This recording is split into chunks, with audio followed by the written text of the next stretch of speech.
Est-ce que l'ego est la source de nos pensées?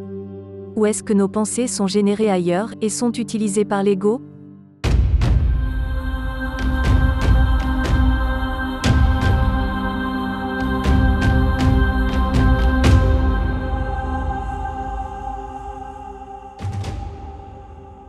Il ne peut y avoir d'ego sans les pensées. Les pensées, plus particulièrement l'identification à ces pensées, c'est cela l'ego. Mais les pensées qui circulent dans votre esprit sont également reliées à l'esprit collectif de la culture dans laquelle vous vivez, à celle de l'humanité dans son ensemble.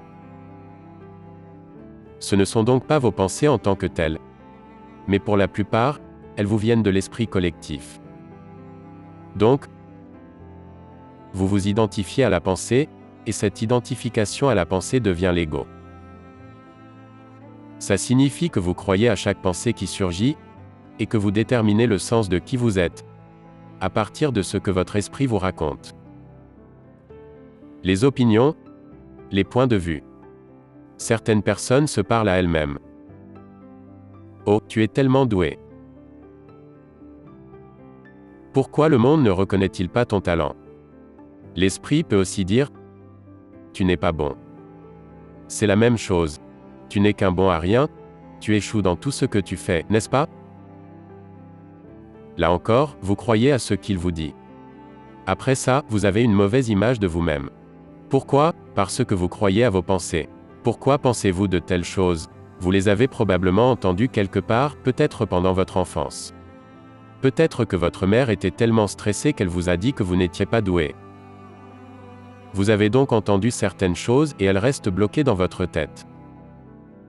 Les pensées que vous entendez dans l'enfance sont de petites formes d'énergie, comme des entités. Elles se glissent dans votre tête et refusent de s'en aller.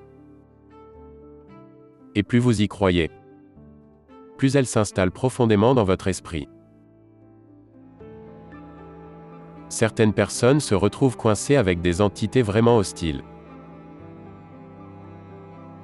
Je ne parle pas d'entités d'une façon paranormale, mais chaque pensée est une forme d'énergie. Et en tant que telle, nous pourrions appeler cela une entité. Beaucoup de gens dans ce monde se retrouvent coincés dans une vie hostile, à se critiquer continuellement, à attaquer les entités qu'ils ont dans leur tête, et à croire qu'il s'agit de qui ils sont. Ils s'en prennent continuellement à eux-mêmes. Et s'ils ne s'en prennent pas à eux-mêmes, ils s'en prennent aux autres autour d'eux. Laisse-moi te dire qui tu es. Bien sûr, ce qu'ils disent vraiment, c'est « laisse-moi te dire qui je suis ». Ils projettent sur les autres le fameux dicton « nous ne voyons pas les choses telles qu'elles sont, mais nous les voyons telles que nous sommes ».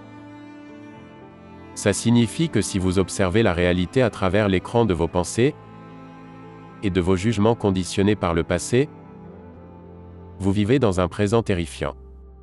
Vous portez des œillères qui empirent ce que vous voyez. C'est comme voir la réalité à travers des couches de voile très épais. Il fait vraiment sombre là-dedans. Est-ce un être humain? C'est donc l'identification à vos pensées et le fait de croire à ces pensées, puis de n'avoir aucun espace en dehors du mouvement de vos pensées. Nous arrivons encore à cette chose pourtant vitale qui est le manque d'espace intérieur. Ce qui vous plonge dans une condition inconsciente, spirituellement parlant. Vous portez le poids de ce lourd ego. Et vous êtes cet ego, qui n'est pas une entité séparée des pensées. Ce sont vos pensées avec lesquelles vous vous êtes identifié. Les premiers moments de liberté se manifestent quand vous réalisez que certaines pensées vous ont traversé l'esprit pendant des années. Vous réalisez que ce ne sont que des pensées, et qu'elles ne sont pas qui vous êtes. Vous êtes la conscience.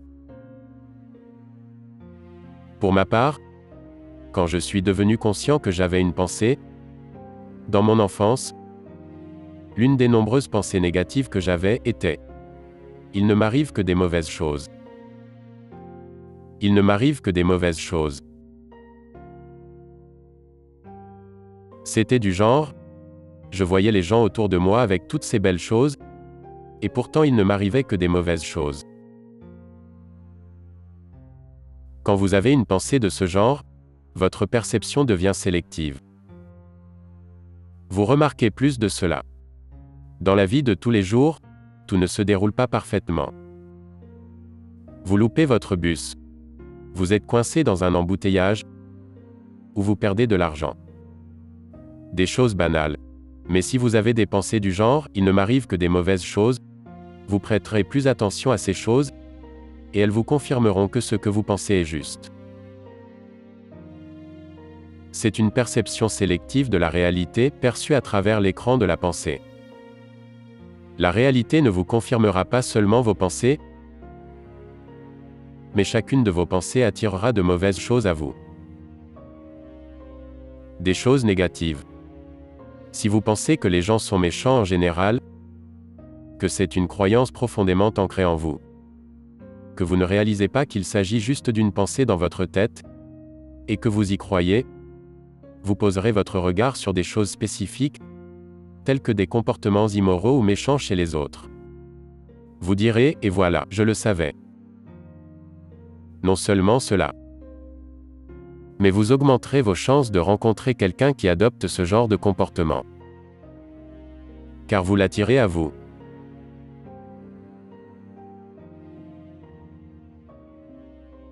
Et c'est incroyable de constater à quel point les gens créent leur propre monde à travers ça. La liberté arrive quand vous prenez du recul avec tout ça. Premièrement, mettre un peu d'espace dans votre présence. À partir de là, vous réalisez que certaines pensées sont répétitives, et que ce ne sont que des pensées. Il ne m'arrive que des mauvaises choses. Tiens, ça recommence. J'ai déjà entendu ça. Se libérer de l'ego signifie se libérer de la pensée. De l'identification avec la pensée. Ça marque la fin de l'ego. Il ne sera pas d'accord, il s'imposera de nouveau de temps en temps. Mais au moins, vous vous éveillez. Qu'en est-il de vos pensées? À quoi pensez-vous le plus souvent? Probablement que je dois tout faire correctement.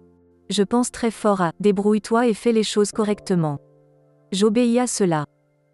Et si ce n'est pas fait correctement? Je trouve un échappatoire. Je ne le fais pas. Je le sens venir d'avance, alors je préfère ne pas essayer la plupart du temps. Je vois. Certaines personnes ont peur d'échouer dans ce qu'ils entreprennent, car ils ont une image d'eux-mêmes qui leur vient de leur pensée, et qui les ferait souffrir s'ils échouaient. Si j'échoue dans quelque chose, l'image que j'ai de moi sera blessée. Dans ce cas, je préfère ne pas essayer. Là encore, il s'agit d'une dérivation de votre identité issue de vos pensées. Même la pensée « j'ai échoué » est un mensonge. Je suis nul est un mensonge plus grand encore. Vous n'avez pas échoué, vous pourriez simplement vous dire « j'ai appris quelque chose ». Ou par exemple « ce n'est pas pour moi ».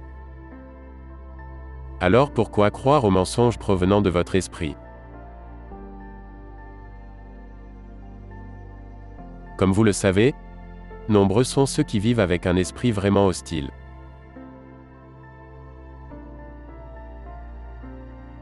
La motivation de ces personnes à sortir de leur esprit serait probablement bien plus grande, s'ils avaient de l'espoir. Mais ils doivent tout d'abord reconnaître que leurs problèmes sont générés par eux-mêmes, dans leur esprit, et non générés par le monde qui les entoure. Merci.